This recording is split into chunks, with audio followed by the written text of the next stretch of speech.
Good evening everyone. आज के इस सेशन में आप सब लोगों का स्वागत है।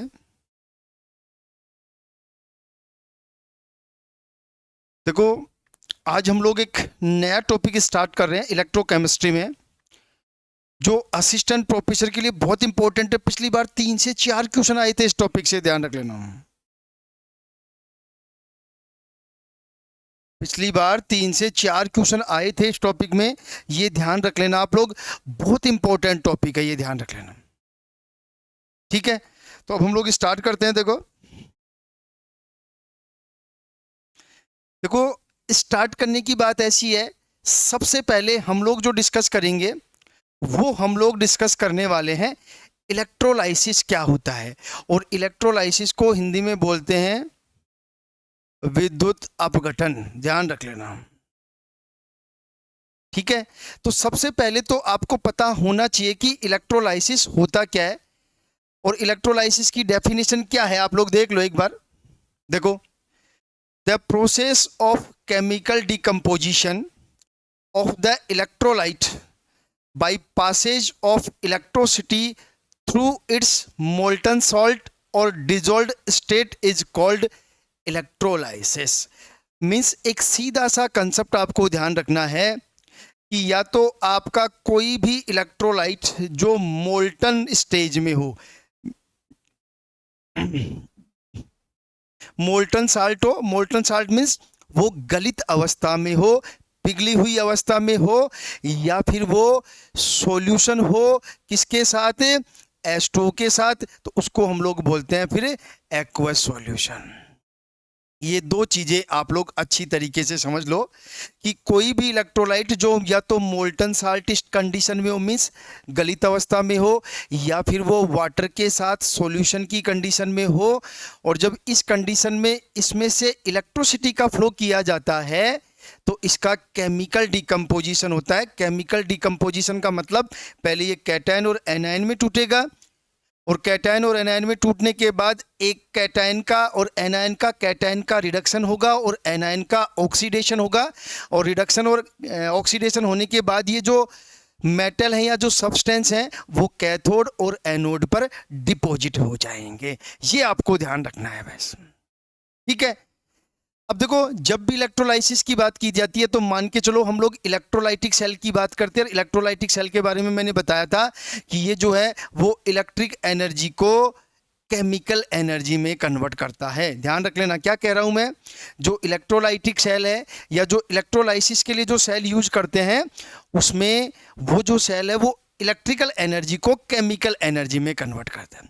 अब देखो, इसके लिए भी एक प्रोसेस होती है, एक पूरा इंस्ट्रूमेंट होता है, और इसके लिए जो इंस्ट्रूमेंट है वो मैंने यहाँ पे बना रखा है। देखो, ये आपका कोई भी बड़ा एक कंटेनर है, मान लो इसमें 2 इलेक्ट्रोड लगे हुए हैं, एक एनोड है एक कैथोड है, लेकिन ध्यान रखना एनोड और कैथोड पर जो चार्ज है वो अपोजिट होगा। जो गैल्वेनिक सेल था उससे अपोजिट होगा। देखो, गैल्वेनिक सेल में एनोड पर नेगेटिव चार्ज आता है, लेकिन इलेक्ट्रोलाइटिक सेल पर पॉजिटिव होगा। इलेक्ट्रोलाइटिक सेल में जो एनोड है उस पर पॉजिटिव होगा और जो कैथोड है उस पर नेगेटिव होगा, जबकि गैल्वेनिक सेल में देखना जो कैथोड होता है उस पर पॉजिटिव चार्ज होता है। ये डिफरेंस पढ़ लेना आप लोग। दूसरी इंपॉर्टेंट चीज, एनोड पर वही ऑक्सीडेशन होगा और कैथोड पर वही रिडक्शन होगा, उसको आप लोग चेंज नहीं कर सकते हो, ध्यान रख लेना भाई। जो ऑक्सीडेशन और रिडक्शन होने की नेचर है वो आपकी सेम रहेगी। ध्यान रख लेना इस बात का कि एनोड पर ऑक्सीडेशन ही होगा और कैथोड पर रिडक्शन ही होगा। केवल और केवल इतना सा डिफरेंस है कि यहाँ जो एनोड है जो गैल्वेनिक सेल में जिस पे नेगेटिव हुआ करता था, अब की बार पॉजिटिव है, ध्यान रख लेना। और जो कैथोड है जिसमें गैल्वेनिक सेल में पॉजिटिव हुआ करता था, यहाँ पे नेगेटिव होगा। जब हम लोग इसमें इलेक्ट्रिसिटी का फ्लो करेंगे तो ध्यान रखना, ये जो कैटायन है, ये इलेक्ट्रोलाइट है, इलेक्ट्रोलाइट का जो कैटायनिक पार्ट है वो कैथोड की तरफ जाएगा और एनायनिक पार्ट जो है वो एनोड की तरफ जाएगा। ये कैथोड की तरफ जाएगा तो इसका रिडक्शन होगा, और ये एनायनिक पार्ट एनोड की तरफ जाएगा तो इसका ऑक्सीडेशन होकर के ये जो भी गैसियस फॉर्म है या जो मेटेलिक फॉर्म है उस फॉर्म में आ जाएगा। देखो, ये एक सिंपल मैंने आपको इलेक्ट्रोलाइटिक सेल के बारे में बता दिया है जो आपको पता होना चाहिए। देखो, इलेक्ट्रोलाइटिक सेल और गैल्वेनिक सेल में क्या डिफरेंस हो गया है वो आप समझ लेना यहाँ पे। मैंने आपको बता दिया है वैसे सारा का सारा डिफरेंस, लेकिन एक बार आप लोग यहाँ पे समझ लो बस, फिर जैसे जैसे जरूरत होगी हम लोग आगे डिस्कस कर लेंगे। ठीक है, आगे चलते हैं। देखो आगे की क्या कहानी है। देखो देखो इलेक्ट्रोलाइसिस, इस पूरे इलेक्ट्रोलाइसिस या विद्युत अपघटन में हम दो तरह का इलेक्ट्रोलाइसिस पढ़ते हैं, एक क्वालिटेटिव पढ़ते हैं और एक क्वांटिटिव। क्वालिटेटिव में केवल ये पता चलता है कि क्या होगा, किस तरह से होगा, और क्वांटिटेटिव में हम लोग अमाउंट का पता लगाते हैं कि कितने अमाउंट में डिपॉजिट होगा। मीन्स मैं बता दूं, क्वालिटेटिव में ये पता लगता है, मैं बता दूं कि एनोड पर किसका डिपोजिशन होगा और कैथोड पर कौन से मेटल का या फिर कौन से सब्सटेंस का डिपोजिशन होगा। जबकि जो क्वांटिटेटिव इलेक्ट्रोलाइसिस है वो ये बताता है कि कौन से इलेक्ट्रोड पर कौन सा, जो वो तो क्वालिटेटिव हो गया, और ये बताएगा कि कितना अमाउंट डिपॉजिट होगा, एनोड पर कितना सब्सटेंस ग्रामों में या जो भी है, और कैथोड पर कितना सब्सटेंस डिपॉजिट होगा। ठीक है, अब देखो मोस्ट इंपॉर्टेंट चीज है कि सबसे पहले क्वालिटेटिव की बात कर लें। तो क्वालिटेटिव में मैंने बता दिया, केवल इतना बताता है study of possible product formed at cathode और एनोड। जो क्वालिटेटिव जो इलेक्ट्रोलाइसिस है वो इतना सा ही बताता है कि एनोड पर हमें कौन सा सब्सटेंस मिलेगा या कौन सा प्रोडक्ट मिलेगा, और कैथोड पर हमें कौन सा प्रोडक्ट मिलेगा, बस इतना सा ही बताता है। तो अब हम लोग देखो क्वालिटेटिव एनालिसिस में बहुत सारे, या क्वालिटेटिव इलेक्ट्रोलाइसिस में हम लोग बहुत सारे एग्जांपल्स पढ़ते हैं, और एग्जांपल्स में हम लोग डिस्कस करेंगे कि आपको कोई भी इलेक्ट्रोलाइट दे दिया, उसकी मोल्टन फेज दे दी, और आपसे पूछ लिया कि इलेक्ट्रोड एनोड पर क्या मिलेगा और कैथोड पर क्या मिलेगा। दूसरा, आपको एक्वस सॉल्यूशन दे दिया, एक्वस सॉल्यूशन का मतलब वहाँ पे वो H2O में घुला हुआ है, वाटर में डिजोल्व है, और फिर आपसे पूछ लिया कि एनोड पर क्या बनेगा और कैथोड पर क्या बनेगा। इसके अलावा कुछ कंडीशंस इलेक्ट्रोलाइट की भी चेंज होंगी कि इलेक्ट्रोलाइट में से कौन सा आयन काम आ गया, कौन सा नहीं आया, किसकी कंसंट्रेशन बढ़ गई, एसिडिक सॉल्यूशन हो गया कि बेसिक सॉल्यूशन हो गया। बहुत सारी चीज़ें हम लोग 1 बाई 1 करके डिस्कस करने वाले हैं। ठीक है, तो देखो हम लोग अब 1 बाई 1 एक एक एग्जाम्पल हम लोग ले लेते हैं, और जो सबसे पहला एग्जाम्पल है हमारा वो एग्जाम्पल है, अगर आपसे कोई ये पूछ ले या आपको बोल दे कि आपको इलेक्ट्रोलाइसिस करवाना है मोल्टल NaCl का, मतलब हम लोग कह सकते हैं कि गलित अवस्था में NaCl का इलेक्ट्रोलाइसिस या विद्युत अपघटन कराना है, तो आपको कैथोड पर क्या मिलेगा और एनोड पर क्या मिलेगा, और कंडीशंस कैसे चेंज होंगी, वो सारी चीज़। अब देखो समझो, आप कुछ एग्जाम्पल मैं करवाऊंगा, कुछ एग्जाम्पल फिर आपको करने हैं, ध्यान से समझना, क्योंकि मैंने आपको लिख के दे दिया है, इसलिए कुछ चीज़ें आप लोग समझ लो। देखो आपको गलित अवस्था में NaCl दिया है, इसका मतलब वाटर तो है नहीं, तो इसका मतलब आपका केवल और केवल NaCl है, तो NaCl दो आयनों में टूटेगा, Na+ और Cl-, बस दो ही आयन है आपके पास। अब देखो एनोड और कैथोड की बात कर ले, तो एनोड पर क्या होता है भाई, ऑक्सीडेशन, और कैथोड पर क्या होगा, रिडक्शन। रिडक्शन किसका होता है, कैटायन का, तो ध्यान रखना इस सोडियम प्लस का तो हो जाएगा रिडक्शन, तो ये तो बन जाएगा सोडियम। तो ध्यान रखना, अगर हम लोग मोल्टन NaCl का इलेक्ट्रोलाइसिस करवाते हैं तो कैथोड पर तो मिलेगा आपको, ध्यान रखना, कैथोड पर तो मिलेगा आपको सोडियम मेटल, और एनोड पर Cl- का ऑक्सीडेशन होगा, और Cl- का ऑक्सीडेशन होगा तो ये Cl2 और एक इलेक्ट्रॉन निकल जाएगा, तो यहां पर आपको मिलेगी, एनोड पर आपको मिलेगी Cl2 गैस, ध्यान रख लेना। ठीक है, अब आप इसकी ओवरऑल रिएक्शन लिख लेना, लिखो तो, बाकी कोई खास मतलब है नहीं, क्योंकि दो इलेक्ट्रॉन से दो इलेक्ट्रॉन, जो भी है एक इलेक्ट्रॉन से एक इलेक्ट्रॉन कैंसिल हो गया। ठीक है, तो क्या लिख सकते हैं हम लोग यहाँ पे, 2n, मतलब सिंपल सा है, Na+ लिख लेना, Na+ और Cl-, और यहाँ पे क्या लिखा जाएगा आपका Na+ हाफ Cl2, बस इतना सा ध्यान रख लेना। इसका मतलब यहां से क्लियर हो गया है कि अगर आप NaCl का मोल्टन स्टेज में अगर इलेक्ट्रोलाइसिस करवाओगे तो एनोड पर तो आपको मिलेगा, एनोड पर तो आपको मिलेगा Cl2, और वहां पे क्या हुआ है, ऑक्सीडेशन, ये भी ध्यान रख लेना भाई, और कैथोड पर आपको मिलेगा सोडियम मेटल, और वहां पे क्या हुआ है, रिडक्शन, बस इतना सा ध्यान रख लेना भाई आप लोग। कहानी क्लियर हो गई। तो ये हमारा फर्स्ट एग्जाम्पल हो गया जिसमें कि हम लोग जो है क्या करवा रहे हैं, मोल्टन NaCl का इलेक्ट्रोलाइसिस करवा रहे हैं, ये ध्यान रख लेना आप लोग। ठीक है, आगे चले, दूसरा एग्जाम्पल लेते हैं। अब देखो, अब थोड़ा सा समझने की जरूरत है। अब अगर ये समझ में आ गया तो आपको सारा समझ में आ जाएगा, रट्टा नहीं मारना है। देखो, electrolysis of aqueous solution of NaCl, तो हमें ये बताना है कि एनोड पर क्या मिलेगा और कैथोड पर क्या मिलेगा। तो देखो, अब आपके पास देखो डिसोशिएट होने वाले आयन कौन कौन से हो गए। एक तो NaCl का डिसोसिएशन होगा, और NaCl का डिसोसिएशन होगा तो Na+ और Cl-। एक आपका H2O का भी डिसोसिएशन होगा, इसके डिसोसिएशन से आपको मिलेगा H+ और OH-, H+ और OH-, ध्यान रख लेना। ठीक है, देखो, अब देखो यहाँ पे अगर हम लोग सबसे पहले एनोड की बात करें तो एनोड पर क्या होगा, ऑक्सीडेशन, और ऑक्सीडेशन एनायन का होता है। अब आपके पास 2 एनायन आ गए हैं कंपटीशन में।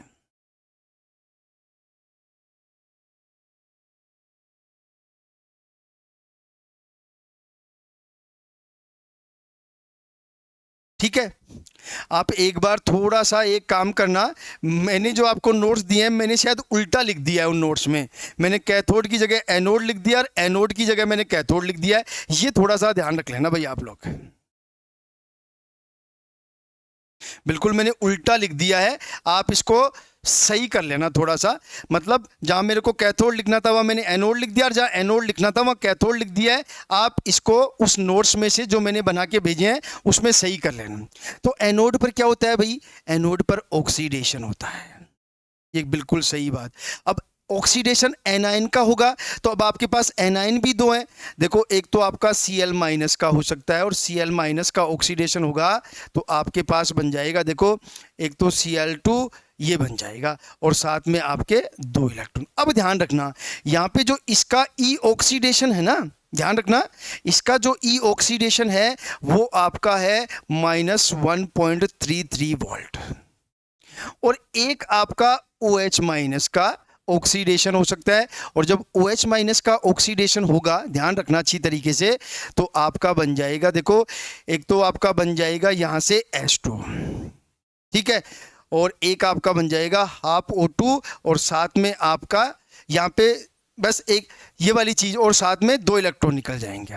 ठीक है, इसका जो ई ऑक्सीडेशन होगा वो आपका होगा -1 वो होगा -1.23। अब देखो, आपको जो सबसे इंपॉर्टेंट चीज ध्यान रखनी है वो ये है कि इन दोनों में से ऑक्सीडेशन पोटेंशियल किसका ज्यादा है। तो मैथमेटिकली देखो तो देखो, इसका ऑक्सीडेशन पोटेंशियल ज्यादा है, क्योंकि ये माइनस में वैल्यू है, तो जो माइनस में कम होगा वो ज्यादा होगा। तो ध्यान रखना, अब इसका देखा जाए तो ये ज्यादा है, मतलब किसका ऑक्सीडेशन पोटेंशियल ज्यादा है, इसका ज्यादा है, क्योंकि ये माइनस में 1.23 है और ये माइनस में 1.33 है, तो ये कम है और ये ज्यादा है, उल्टा चल रहे हैं। वैसे देखो, सिंपल मैथमेटिक्स होती तो ये वाली ज्यादा है, लेकिन माइनस का सिंबल होने से ये वाली ज्यादा है। तो देखो, एक्चुअल में इन दोनों में कंपटीशन है, तो इसका ऑक्सीडेशन होना चाहिए, मतलब हमें एनोड पर मिलनी चाहिए O2 गैस। लेकिन ध्यान रखना, ये बिल्कुल गलत है, आपको एनोड पर मिलेगी Cl2 गैस। और ऐसा इसलिए होता है कि ऑक्सीडेशन पोटेंशियल कम होने के बावजूद भी Cl2 का डिपोजिशन होता है, ऐसा because of concentration of NaCl के कारण होता है। बस इतना सा ध्यान रख लेना, ये एक तरह से एक्सेप्शन है पूरी इलेक्ट्रोकेमिकल सीरीज का।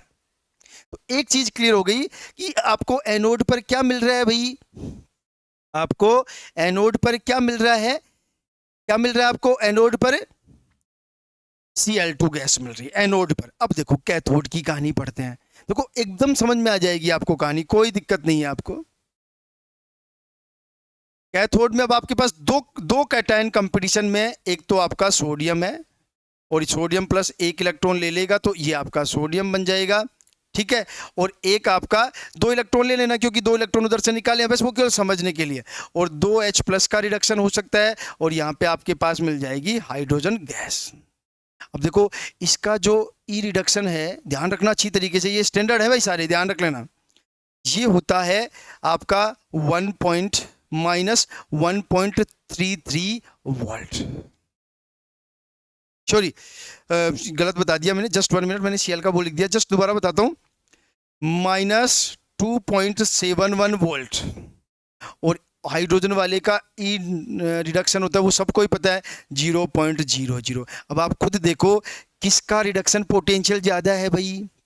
आपको सबको पता है कि हाइड्रोजन का रिडक्शन पोटेंशियल ज़्यादा है, क्योंकि ये माइनस में है भाई, तो ये तो 0 से भी कम है। इसका मतलब, अब ध्यान से समझ लेना, हमें कैथोड पर क्या मिलेगा, हाइड्रोजन गैस मिलेगी। इसका मतलब देखो एक चीज बिल्कुल क्लियर हो गई है कि अगर हम लोग एक्वस सॉल्यूशन ऑफ NaCl का इलेक्ट्रोलाइसिस करवाएंगे तो ध्यान रखना, एनोड पर तो हमें मिलेगी Cl2 गैस और कैथोड पर हमें मिलेगी हाइड्रोजन गैस, ध्यान रख लेना। और ये Cl2 क्यों मिली है, क्योंकि ये एक्सेप्शन है। ठीक है, अब तीसरी इंपॉर्टेंट चीज ध्यान रखना आप लोग कि ये जो सॉल्यूशन था हमारा NaCl का, जैसे ही इसमें डिकम्पोजिशन होगा, एनोड और कैथोड पर रिडक्शन ऑक्सीडेशन होगा, अब जो सॉल्यूशन बचेगा वो आपका एल्केलाइन नेचर का हो जाएगा या फिर बेसिक नेचर का हो जाएगा। क्यों हो जाएगा, क्योंकि इस सॉल्यूशन में आपके OH माइनस आयन आ गए, क्योंकि OH माइनस आयन का ऑक्सीडेशन नहीं हुआ है, ये ऐसे की ऐसे सॉल्यूशन में रहेगा। और OH माइनस आयन की कंसंट्रेशन बढ़ेगी तो pH बढ़ेगी, और pH बढ़ेगी तो बेसिसिटी बढ़ेगी या एल्केलाइन नेचर बढ़ेगी। ये ध्यान रख लो, ये आपका दूसरा एग्जाम्पल हो गया है जिसको आप अच्छी तरीके से समझ लो। देखो यहां से क्वेश्चन आना है, आप कभी मत सोचना कि यहां से क्वेश्चन बनेंगे कि नहीं बनेंगे, यहां से आपके 100% क्वेश्चन बनेंगे, ध्यान रख लेना इस बात का अच्छी तरीके से। ठीक है, आगे चले।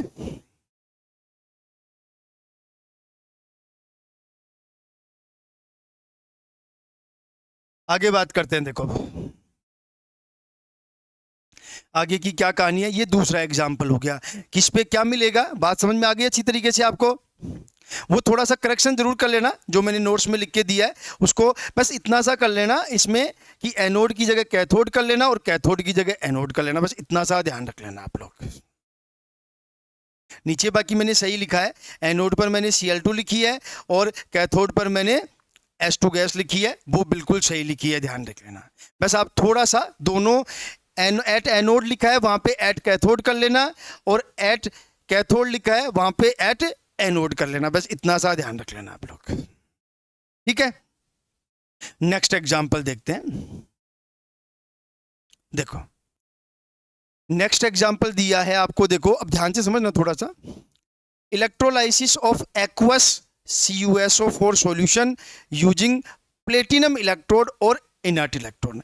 एक्वस सॉल्यूशन यूज कर रहे हैं, इसका मतलब आपके पास दो इलेक्ट्रोलाइट का डिसोसिएशन होगा, एक तो CuSO4 का होगा और CuSO4 के डिसोसिएशन से Cu2 प्लस और SO4 2 माइनस बन जाएगा, और एक आपका वही H2 का डिसोसिएशन होगा और यहां से आपका H प्लस और OH माइनस बन जाएगा।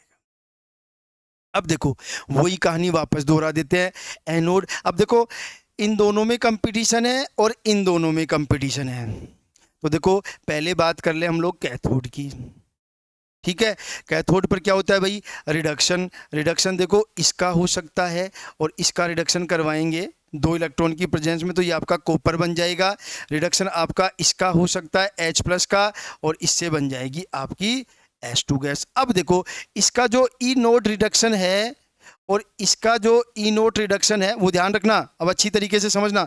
कॉपर का जो ई नोट रिडक्शन है, ध्यान से समझ लेना अच्छी तरह से, बहुत काम की चीज़ें हैं, वो है आपका 0.34 वोल्ट, और जो हाइड्रोजन का है वो सबको पता है 0.0 वोल्ट। अब आप यहाँ से क्लियर है किसका ज़्यादा है भाई रिडक्शन पोटेंशियल, रिडक्शन पोटेंशियल ज़्यादा है इसका। इसका मतलब ध्यान रखना कैथोड पर किसका डिपोजिशन होगा, जिसका रिडक्शन पोटेंशियल ज़्यादा है उसका पहले रिडक्शन होगा।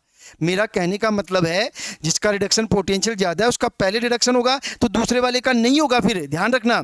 तो रिडक्शन किसका हो जाएगा, कॉपर 2 प्लस का, और ये H प्लस ऐसे की ऐसे सॉल्यूशन में रह जाएगा। तो कैथोड पर तो क्या मिलेगा भाई, हमें कॉपर मेटल मिलेगा, ध्यान रख लेना भाई अच्छी तरीके से। अब बात कर ले एनोड की। अब बात कर लें एनोड की। एनोड पर क्या होगा? ऑक्सीडेशन। ऑक्सीडेशन इन दो आयनों का हो सकता है, ऑक्सीडेशन इन दो आयनों का। तो देखो सल्फेट का ऑक्सीडेशन होकर के क्या बनेगा, ध्यान से समझ लेना अच्छी तरीके से। 2 मोल सल्फेट लेंगे, जब इसका ऑक्सीडेशन होगा तो एक तो आपका H2OH2- बन जाएगा, जस्ट 1 मिनट, H2OH2- बन जाएगा थायोसल्फेट, और साथ में निकल जाएंगे आपके 2 इलेक्ट्रॉन। ठीक है, यहाँ पे आप सल्फर का ऑक्सीडेशन नंबर निकाल लेना और यहाँ पे आप सल्फर का ऑक्सीडेशन नंबर निकाल देना, आपको पता चल जाएगा कि ऑक्सीडेशन हुआ है कि नहीं हुआ है। यहाँ पे सल्फर का ऑक्सीडेशन नंबर कितना हो जाएगा? 8 दूनी 16, ठीक है, और 16 में से 2 गए तो 14, यहाँ पे 7 हो जाएगा, और यहाँ पे कितना हो जाएगा? यहाँ पे 6 हो जाएगा। ये ध्यान रख लेना, इतना ही होगा क्या? 4 दूनी 8 और 2 6, और यहाँ पे 7, बिल्कुल सही है, तभी हमने 2 इलेक्ट्रॉन निकाले। एक दूसरा ऑक्सीडेशन, देखो अब एक चीज बता दूं, देखो आप OH- का ऑक्सीडेशन भी लिख सकते हो, और जब इसका ऑक्सीडेशन लिखोगे आप, तो आप लोग लिखोगे H2O प्लस हाफ O2, ये ध्यान रख लेना, H2O प्लस हाफ O2, या फिर इसकी जगह हम लोग H2O का ऑक्सीडेशन भी करवा सकते हैं। और जब H2O का ऑक्सीडेशन करवाते हैं, ध्यान रखना, तो यहाँ पे देखो, अब थोड़ा सा समझना, यहाँ पे मान लो 2H2O ले लूँ, तो यहाँ पे देखो एक तो 4H प्लस ऐसे की ऐसे रह जाएगा, 4 इलेक्ट्रॉन, और आपका 1 मोल O2 निकल जाएगी, चाहे किस। अब देखो इन दोनों का अगर ऑक्सीडेशन पोटेंशियल देखें, तो ऊपर वाले का ऑक्सीडेशन पोटेंशियल है -2.01 वोल्ट, और इसका ऑक्सीडेशन पोटेंशियल है 1.23। चाहे ये लिख देना, चाहे ये लिख देना, एक ही बात है, डोंट गेट कंफ्यूज। इसका मतलब इसका ऑक्सीडेशन पोटेंशियल ज़्यादा है और इसका ऑक्सीडेशन पोटेंशियल ज़्यादा है, तो ऑक्सीडेशन इसी का होगा और इसका होगा, तो आपको एनोड पर मिलेगी O2। अब आप क्या काम खत्म, कैथोड पर मिलेगा आपको कॉपर और एनोड पर मिलेगा आपको O2। कब? जब आप एक्वस CuSO4 का इलेक्ट्रोलाइसिस करवाओगे यूजिंग इनहट इलेक्ट्रोड या प्लेटिनम इलेक्ट्रोड। आ गई बात समझ में? इसके अलावा देखो एक चीज और ध्यान रख लेना, देखो अब क्या होगा, इस सॉल्यूशन में H+ बने रहेंगे, और H+ बने रहेंगे तो ये जो सॉल्यूशन होगा एक्वस CuSO4 का, वो धीरे धीरे एसिडिक हो जाएगा, क्योंकि यहाँ पर H+ आयन जो है वो सॉल्यूशन में रहेंगे, क्योंकि इनका रिडक्शन नहीं हो रहा है, क्योंकि इनका रिडक्शन नहीं हो रहा है। चेक करो भाई आप लोग अच्छी तरीके से, एक एक चीज को आप लोग चेक कर लो, एक एक लाइन को आप लोग चेक कर लो, कोई भी इशू है तो मेरे से पूछ लो आप लोग, लेकिन आपको ये सारी चीजों का पता होना चाहिए। एक एक करके आप चेक कर लो अच्छी तरीके से, चाहे, ठीक है। आगे चले, ये आपका तीसरा एग्जाम्पल हो गया। देखो ऐसे मैंने 9 एग्जाम्पल दिए हैं, 1-2 एग्जाम्पल और मैं बताता हूं, बाकी सारे एग्जाम्पल मैंने आपको नोट्स में लिख के दिए हैं, तो वो आपको पता होना चाहिए, ये ध्यान रख लेना भाई।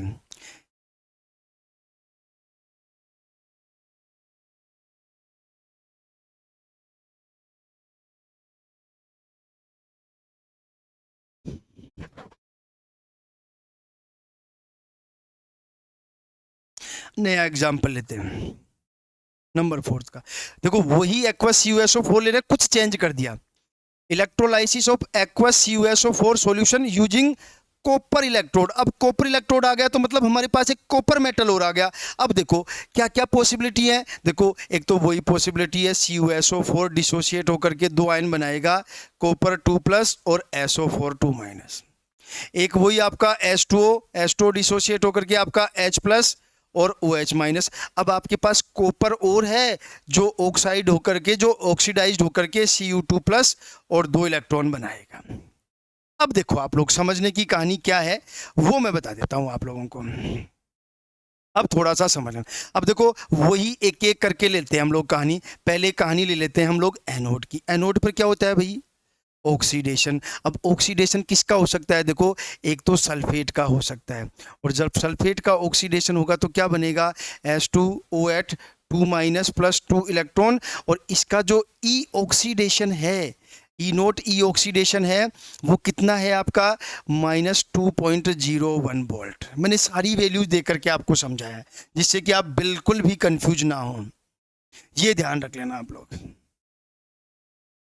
ठीक है, एक किसका हो सकता है, वही H2O का हो सकता है जो अभी मैंने बताया था। 2 मोल H2O लेकर के क्या होगा, 4H+ बनेंगे, O2 बनेगा और 4 इलेक्ट्रॉन निकल जाएंगे। और इसका ई ऑक्सीडेशन भी मैंने बताया था -1.23 वोल्ट।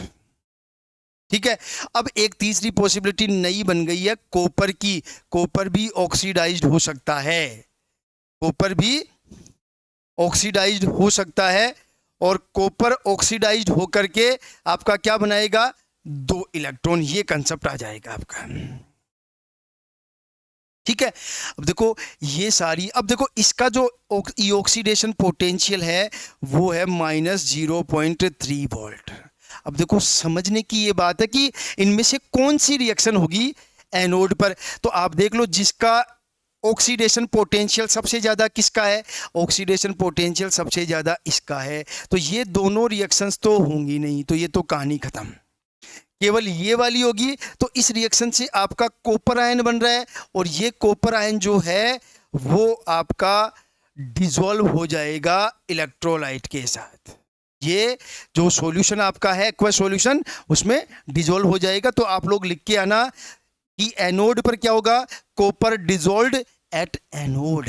क्या लिख के आओगे, कॉपर डिसॉल्व एट एनोड।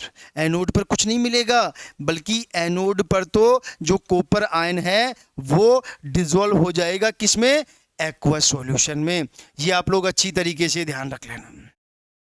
ठीक है, ये एनोड की कहानी हो गई है। अब कैथोड में आपके पास फिर 2 कंपटीशन में आ गए, कौन कौन से, एक तो कॉपर 2+ आयन और एक H+ आयन। अभी मैंने बताया था इसका रिडक्शन पोटेंशियल है 0.34 वोल्ट, इसका है 0.0 वोल्ट। तो आपको पता है इसका रिडक्शन होगा, इसका रिडक्शन होगा, तो कैथोड पर कौन मिलेगा हमें, कॉपर। तो बस इतना सा ध्यान रख लेना कि अगर हम लोग एक्वस CuSO4 का कॉपर इलेक्ट्रोड यूज करके इलेक्ट्रोलाइसिस करवाएंगे तो कैथोड पर तो मिलेगा कॉपर, नो डाउट, लेकिन एनोड पर क्या होगा, कुछ नहीं मिलेगा। वहां पे कॉपर आयन बनेगा और वो आपके एक्वस सॉल्यूशन में डिसॉल्व हो जाएगा।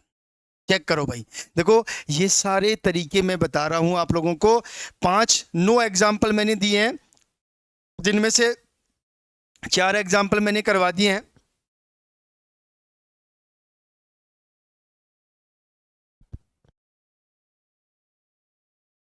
देखो सारे एग्जाम्पल वही कहानी मैं करवाऊंगा तो आपको कोई फायदा नहीं होगा। चलो एक एग्जाम्पल और मैं बता देता हूं आपको। देखो वही कहानी आ गई। अब मैं हिंट दे देता हूं, बाकी आप कर लेना, बाकी लिखा हुआ है आप लोगों के लिए। देखो electrolysis of aqueous solution, electrolysis of aqueous solution of AgNO3 using silver electrode. तो देखो सिल्वर इलेक्ट्रोड को यूज कर रहे हैं, तो देखो हमारे पास क्या क्या पॉसिबिलिटी होगी। देखो एक तो AgNO3 का डिसोसिएशन करवाओ, तो यहाँ से आपके 2 आयन बन जाएंगे Ag+NO3-। एक आपका H2O है ही, देखो H2O का डिसोसिएशन होकर के H+OH-। और एक आपके पास Ag है, क्योंकि Ag इलेक्ट्रोड यूज कर रहे हैं तो इसका ऑक्सीडेशन होकर के ये आपका क्या बन जाएगा, 2 इलेक्ट्रॉन। आ गई बात समझ में। अब देखो हमें क्या करवाना है, ध्यान से समझना अच्छी तरीके से आप लोग। एनोड, एनोड पर क्या होगा, ऑक्सीडेशन। अब ऑक्सीडेशन किसका हो सकता है, देखो ऑक्सीडेशन आपका NO3- का हो सकता है, ऑक्सीडेशन OH- या H2O का हो सकता है। H2O का ऑक्सीडेशन होने का मतलब है इसमें से ऑक्सीजन का ऑक्सीडेशन होगा ओनली, ध्यान रख लेना इस बात का। मैं भले ही H2O बोल रहा हूं लेकिन इसमें से ऑक्सीडेशन किसका होगा, केवल, अरे अभी यही तो बता रहा हूं भाई, ध्यान से समझो। आप लोग चेक कर लो, 4H+ तो ऐसे की ऐसे रह गया, यहाँ पे भी तो H+ है, इसका भी तो प्लस ऑक्सीडेशन है, यहाँ पे इसका -2 है, तो ये तो 4H+ ऐसे की ऐसे रह गया। और यहाँ पे जो O2- था ये 4 इलेक्ट्रॉन देकर के O2 में कन्वर्ट हो गया। तो इसका मतलब यहां पे एक तरह से देखा जाए तो O2- का ऑक्सीडेशन हुआ है केवल 4 इलेक्ट्रॉन। ठीक है, और एक आपका क्या रह गया, Ag प्लस का ऑक्सीडेशन। अब देखो मैंने तीनों की चारों की वैल्यू लिख के दी है। इसका ई जो ऑक्सीडेशन है वो आपका -0.8 वोल्ट है, और ये Ag प्लस जो है इसका -1.23 है। ध्यान रख लेना अच्छी तरीके से। इसका मतलब, सॉरी मैंने थोड़ा सा गलत बता दिया, उल्टा बता दिया, मैं दोबारा बता रहा हूँ।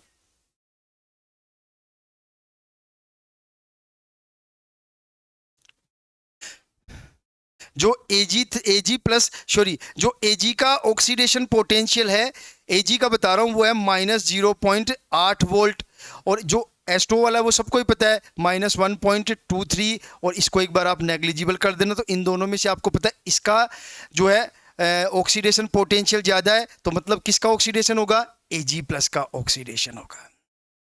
तो इसका मतलब जो एनोड है, एनोड पर जो है Ag डिजोल्व होगा एक्वस सॉल्यूशन में। ठीक है। अब कैथोड की बात करें, कैथोड में रिडक्शन होगा। रिडक्शन किस किस का हो सकता है? Ag प्लस का हो सकता है और H प्लस का हो सकता है। Ag प्लस का जो ई रिडक्शन पोटेंशियल है वो आपको सबको पता है 0.8 वोल्ट होगा, और जो H2 का है वो आपको सबको पता है वो कितना है? 0.00। इसका ज़्यादा है तो इसका रिडक्शन होगा, तो ये हमें कैथोड पर क्या मिलेगा? सिल्वर। तो ध्यान रखना इस कंडीशन में जो कैथोड है उस पर हमें सिल्वर मिलेगा, और जो एनोड है वहाँ पर जो सिल्वर आयन है वो डिजोल्व हो जाएगा एक्वस सॉल्यूशन में। चेक कर लो भाई आप लोग यहाँ तक। अब ये कोई इश्यू आप लोगों को नहीं होना चाहिए। देखो ऐसे ही कुछ और एग्जाम्पल्स मैंने दिए हैं, ध्यान रख लेना। जैसे नेक्स्ट एग्जाम्पल मैंने दिया है, इसमें क्या है? Aqueous solution of AgNO3 inert platinum electrode. तो यहाँ पे आपके पास दो ही आयन होंगे, दो ही इलेक्ट्रोड, दो ही इलेक्ट्रोलाइट होंगे, AgNO3, इसका डिसोसिएशन होकर के Ag प्लस और NO3, और दूसरा आपका H2O, और H2O से H प्लस और OH माइनस। इन दोनों में से किसका रिडक्शन होगा? इन दोनों में से किसका ऑक्सीडेशन होगा?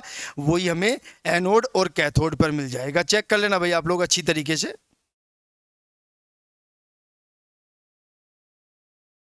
ठीक है। तो देखो इस तरीके से आपको जो जितने भी टोटल मैंने 6 बताए हैं, मतलब 6 मैंने बता दिए हैं। इसके बाद देखो 7वें नंबर पे, 7वें नंबर पे क्या है? ये थोड़ा सा ये इंपॉर्टेंट डाल लेना भाई, ये इंपॉर्टेंट डाल देना, और मैंने करवा दिया है। आप खुद कोशिश करना एनोड पर क्या मिलेगा और कैथोड पर क्या मिलेगा। ये डाइल्यूट सॉल्यूशन है। डाइल्यूट सॉल्यूशन होने का मतलब मैं बता देता हूं कि आपके पास H2SO4 का डिसोसिएशन होकर के क्या बनेगा? 2H प्लस और SO4 माइनस, और H2O है, डाइल्यूट है तो H2O भी होगा, तो ये H प्लस और OH माइनस। तो देखो अब आपके पास कैथोड पर तो कोई कंपटीशन है ही नहीं, क्योंकि दोनों ही H प्लस आयन है, तो कैथोड पर तो रिडक्शन होकर के आपको हमेशा क्या मिलेगा? H2 गैस मिलेगी। ठीक है, आपको क्या मिलेगी?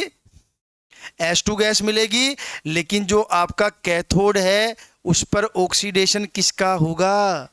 उस पर ऑक्सीडेशन किसका होगा? तो आपके पास ऑक्सीडेशन के लिए H2O होगा और सल्फेट होगा। वैल्यूज मैंने लिख के दिए हैं, तो यहां से ध्यान रखना H2O का ऑक्सीडेशन होगा, H2O में O2 का ऑक्सीडेशन होगा, और आपको कैथोड पर फिर मिलेगी O2 गैस। तो ध्यान रखना ये जो कंडीशन है उसमें कैथोड पर H2 गैस, एनोड पर O2 गैस।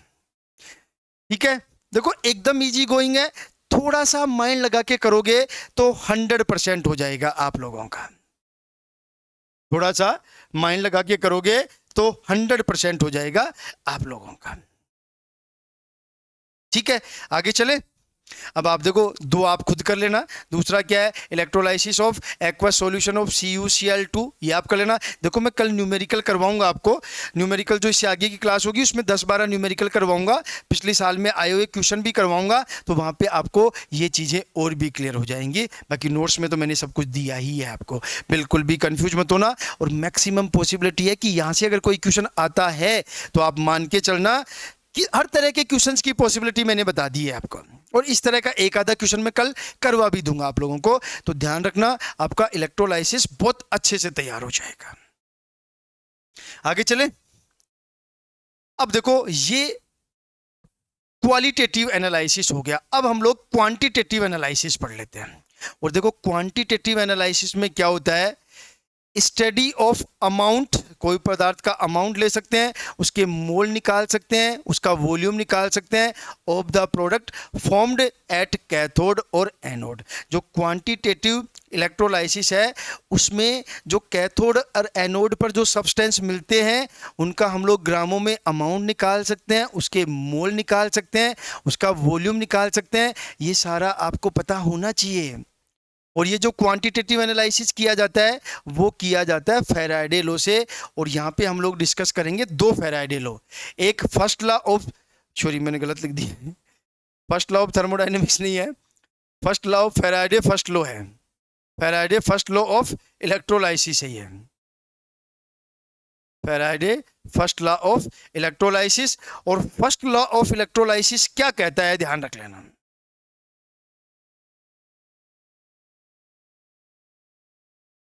क्या कहता है, एक बार मैंने सारा का सारा लिख दिया है आप लोगों को, ये ध्यान रख लेना।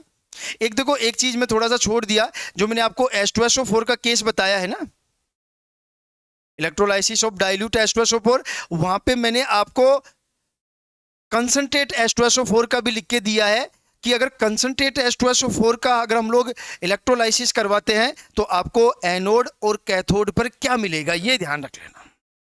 तो उसमें बस इतना सा ध्यान रख लेना कि आपका एनोड तो वही कैथोड तो वो कब हो रहेगा, एनोड में ये वाली रिएक्शन ना हो करके ये वाली रिएक्शन होगी, और जब इसका ऑक्सीडेशन होगा तो आपका बनेगा H2SO8 बन जाएगा। तो ध्यान रखना, अगर at high concentration of H2SO4 का अगर हम लोग इलेक्ट्रोलाइसिस करवाते हैं तो कैथोड पर तो आपका वही H2 मिलेगा, लेकिन एनोड पर आपको H2SO8 मिलेगा, जिसका नाम है पर ऑक्सो डाई सल्फ्यूरिक एसिड। मैंने लिख के दिया है, आप लोगों को कंफ्यूज मत होना, पर ऑक्सो डाई सल्फ्यूरिक एसिड, पर ऑक्सो डाई सल्फ्यूरिक एसिड। तो ये भी ध्यान रख लेना, सारी चीजें मैंने लिख के दी हैं आपको। मेरा वीडियो जितना इंपॉर्टेंट है ध्यान रखना, नोट्स भी इतने इंपॉर्टेंट हैं, ठीक है। तो अब आगे चलते हैं हम लोग। तो हम लोग कहाँ गए थे, यहां पे बात कर रहे थे हम लोग, और यहां पे बात कर रहे थे तो हम लोग ध्यान रखना जो इंपॉर्टेंट चीज है यहां पे, फर्स्ट लॉ ऑफ इलेक्ट्रोलाइसिस क्या कहता है, ध्यान रखना कि जब देखो कोई भी सब्सटेंस है, मान लो हमारा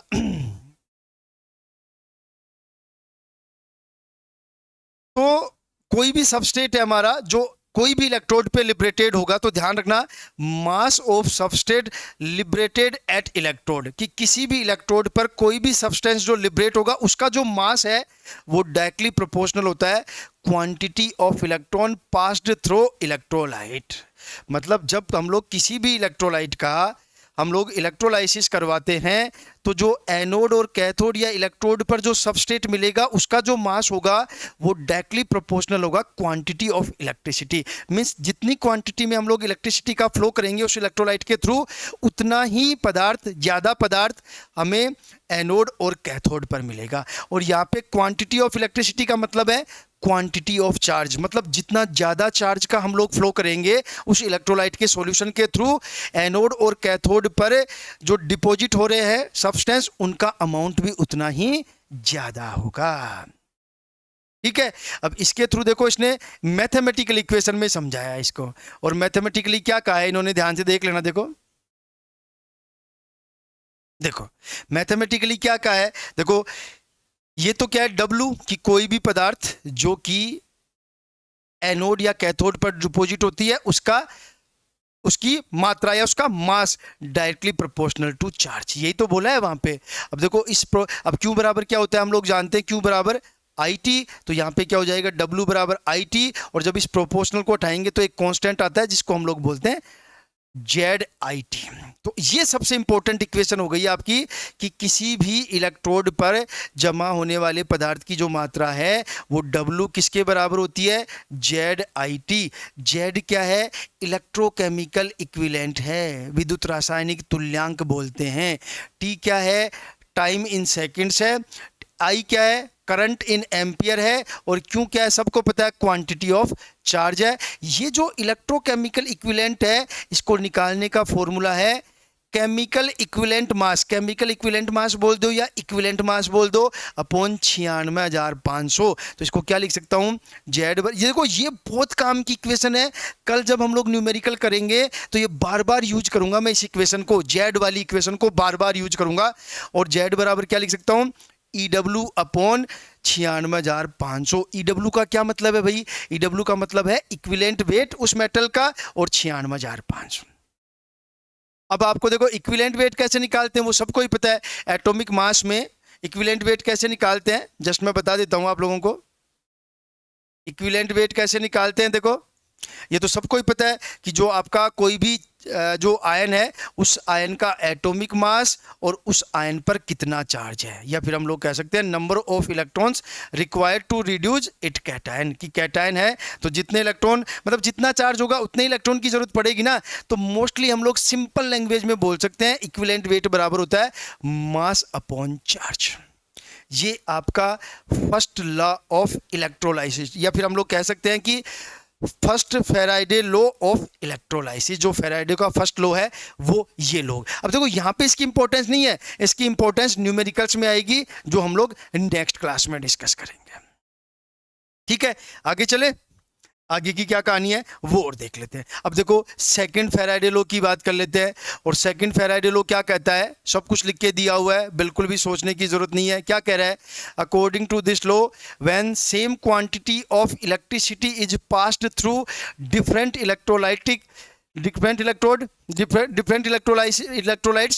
connected in series, then the mass of substance liberated at electrode are in the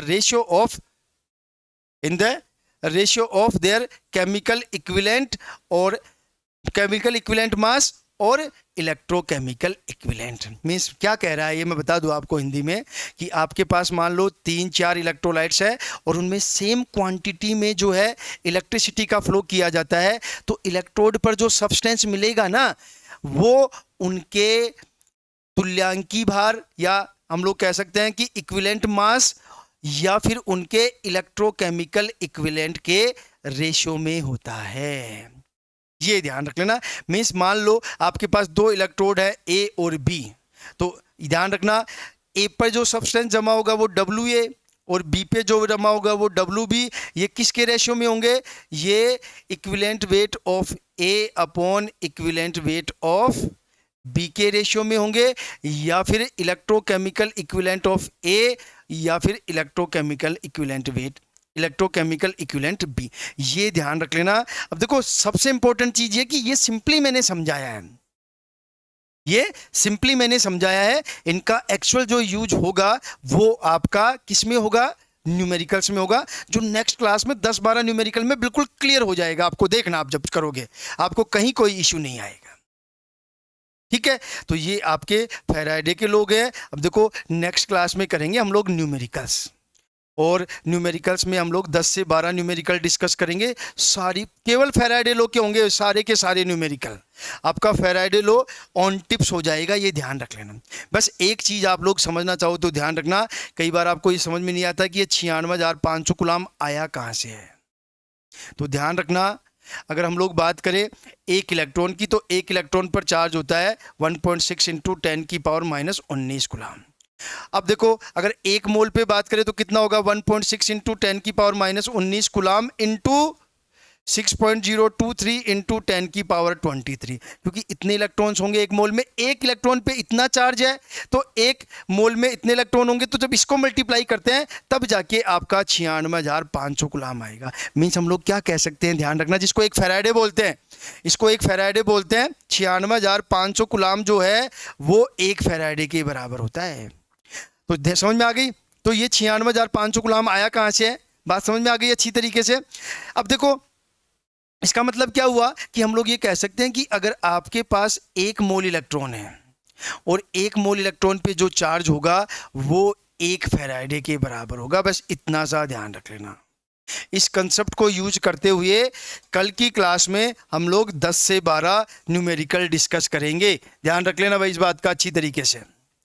इस कंसेप्ट को यूज, 1 मोल इलेक्ट्रॉन पे जो चार्ज होता है टोटल, उसको 1 फेराइडे बोलते हैं। तो आपके पास मान लो 5 मोल इलेक्ट्रॉन है, 5 मोल इलेक्ट्रॉन का मतलब आपके पास जो टोटल चार्ज होगा, या एक 5 मोल इलेक्ट्रॉन है तो जो टोटल चार्ज होगा वो आपका 5 फेराइडे हो जाएगा, ध्यान रख लेना। ठीक है, तो ये आपका कंप्लीट फेराइडे लो, इलेक्ट्रोलाइसिस कंप्लीट, और नेक्स्ट क्लास में इससे रिलेटेड कुछ न्यूमेरिकल्स, फिर आपका फेराइडे लो भी कंप्लीट हो जाएगा। ठीक है, तो आज के लिए इतना ही, कल मिलेंगे नेक्स्ट क्लास में, तब तक के लिए सबको शुभ रात्रि।